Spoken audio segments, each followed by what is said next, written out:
We're kind of living through the initial stages of a crypto fantasy here, guys.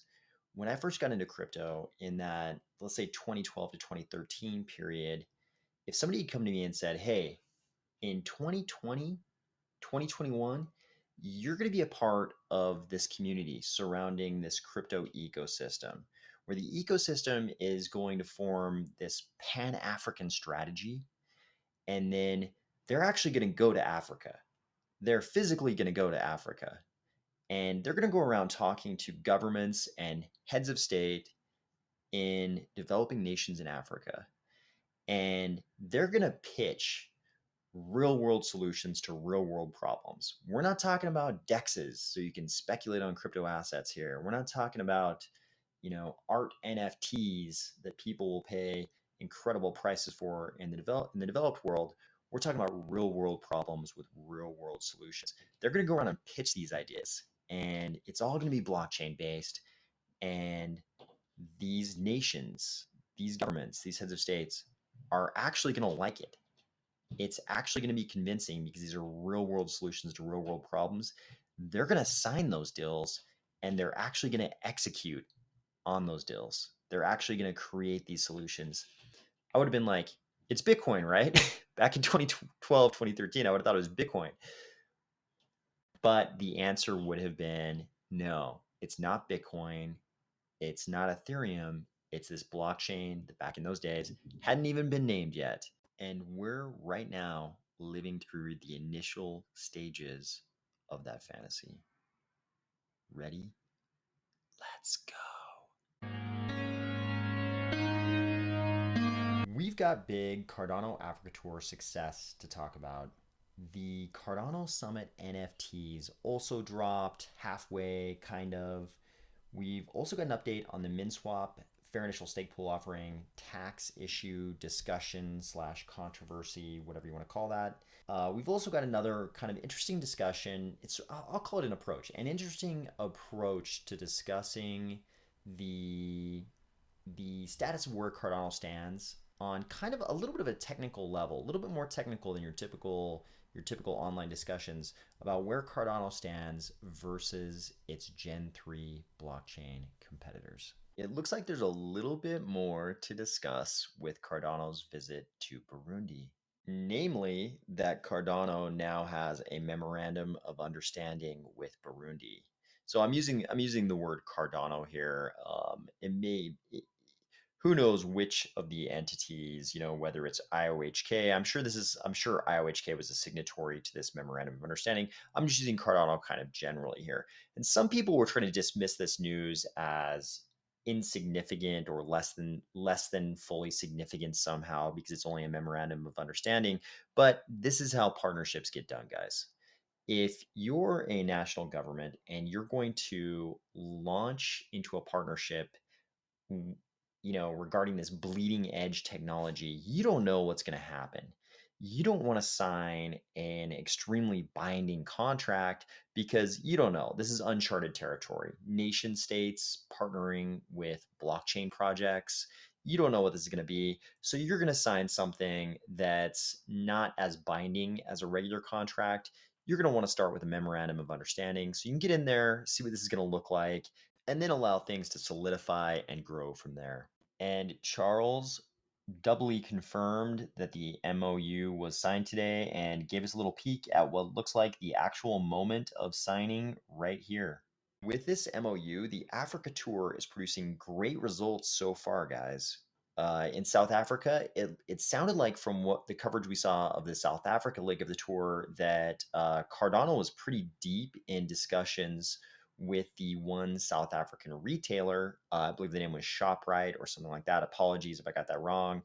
Next, they were in Zanzibar. We already know that World Mobile is already deep in their work in Zanzibar. So Cardano already has a presence in Zanzibar. Next up was Burundi, and here we have an MOU in Burundi. So, I mean, we don't know what's going on with the ShopRite deal in South Africa, but it kind of sounds like Cardano is batting 1,000 on this Africa tour so far, and we're only like halfway through. It looks like the Cardano Summit Metaverse collectibles have arrived. You probably got an email today if you collected all of the collectibles. That doesn't make any sense.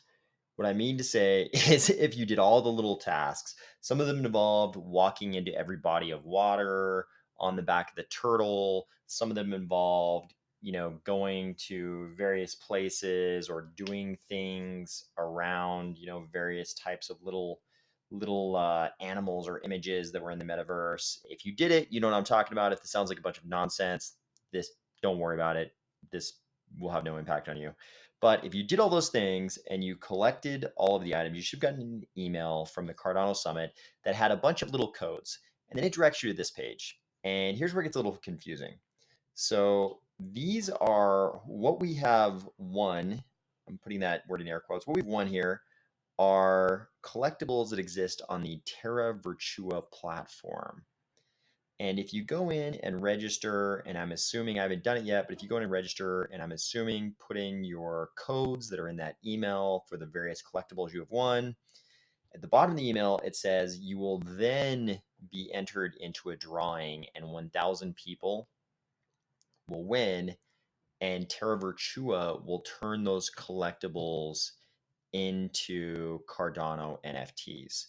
So I think a lot of people were confused, myself included. I think a lot of us thought we were winning Cardano NFTs, and that's still the case if you're, and we knew there was going to be a drawing for 1,000 people. And when I started reading the email today, I was like, oh, great, I won. I'm one of the 1,000 people. This is great. I'm going to get my NFTs. Not the case. This email just says, hey, go sign up at Terra Virtua or Virtua. I don't know what you guys like better, Virtua. I think I like Virtua, but sign up at Terra Virtua, and this is sort of the next step, and then the 1,000 people will be drawn, and those people will get the Cardano NFTs. But apparently, by signing up, we'll get our collectibles that will exist on the Terra Virtua platform. They said the drawing will happen sometime before January 2022, I believe. You'll remember yesterday's discussion of Mike Rogero's Medium article and Twitter thread about the Minswap fair initial stake pool offering and certain potential tax issues related to that fair initial stake pool offering. It looks like we're going to get another perspective on this. And just like yesterday, I don't know to what extent Mike Rogero is correct. I hope that I never know that much about taxation to even understand the minute details involved in all this. I also don't know to what extent this new perspective is going to be correct.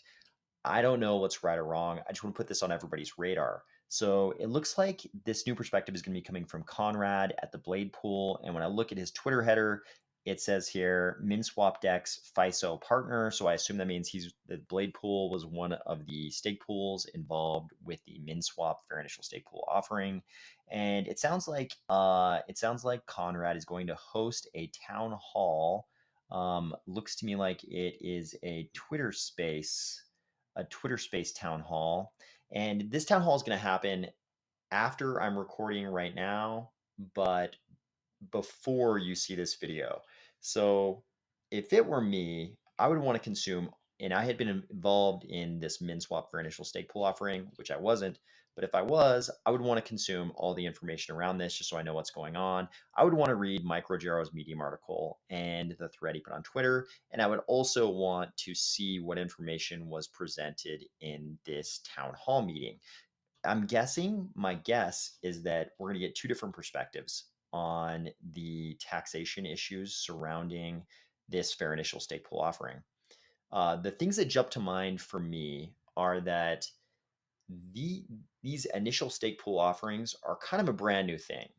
Our system of laws and regulations and tax provisions, they a lot of the operative ones probably were created long before anyone ever dreamed of initial stake pool offering. So we're kind of in this new uncharted territory here. And as you consume all this information, the best thing I could probably say about it is that if it were me, I would take all that information and I would go talk to my accountant or my tax attorney. And keep in mind, attorneys, the profession of practicing law is a little bit like being a doctor, right? You've got foot doctors and doctors that deal with cardiac health, and you've got brain surgeons and general surgeons and orthopedic surgeons.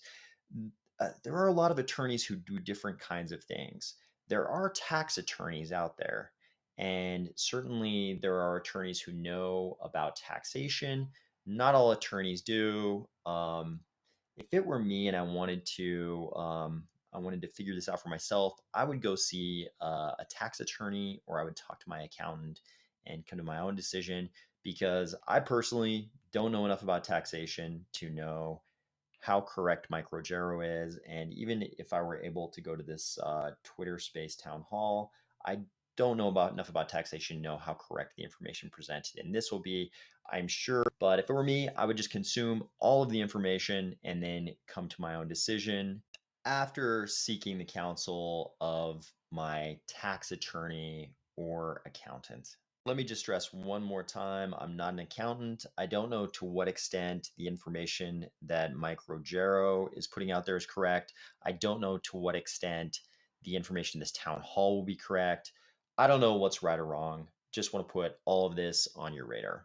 It seems like fighting with maximalists of other blockchains is a very popular activity lately. So if you're into that kind of thing, or you at least want to think about the kinds of issues that are being debated, I strongly recommend this series of conversations. We'll call them conversations in air quotes. So Cardano Fans is posing this as conversations with a junior blockchain developer. And if you look at the first one, it's sort of a conversation about the advantages of the technical advantages of Cardano over other blockchains. And it's really well done. They kind of get to the heart of the comparison between Cardano and the rest of the Gen 3 blockchain cohort. So the other projects that have proof of stake or say they're going to have proof of stake, like Ethereum, which is Ethereum 1.0 right now and not yet Ethereum 2.0, but Ethereum and Solana and Avalanche and Algorand. And while they don't hit on all of those blockchains, they do get to sort of the heart of the important issues when you're trying to figure out what is the superior Gen 3 blockchain. And they're kind of entertaining written. It's sort of written as a back and forth conversation between someone who is pro Cardano and someone who is just sort of a general, crypto person who is in favor of other blockchains besides Cardano. So I think it's really well done. It looks like they're turning this into a Medium article this time. The last one was an actual Twitter thread, and I think they're turning the old one or old ones. I think there was just one long thread. Maybe there were multiple, but they're going to turn those into Medium articles as well. Looks like they're going to backfill some threads on Medium, they said. But I thought these were very well done. If you want to understand something on just like a little bit less superficial, a little bit more technical level than is normally discussed on Twitter, these are great threads. They're kind of entertaining reads. You can go through them pretty quickly. Hope you're having a great week, and I will talk to you tomorrow.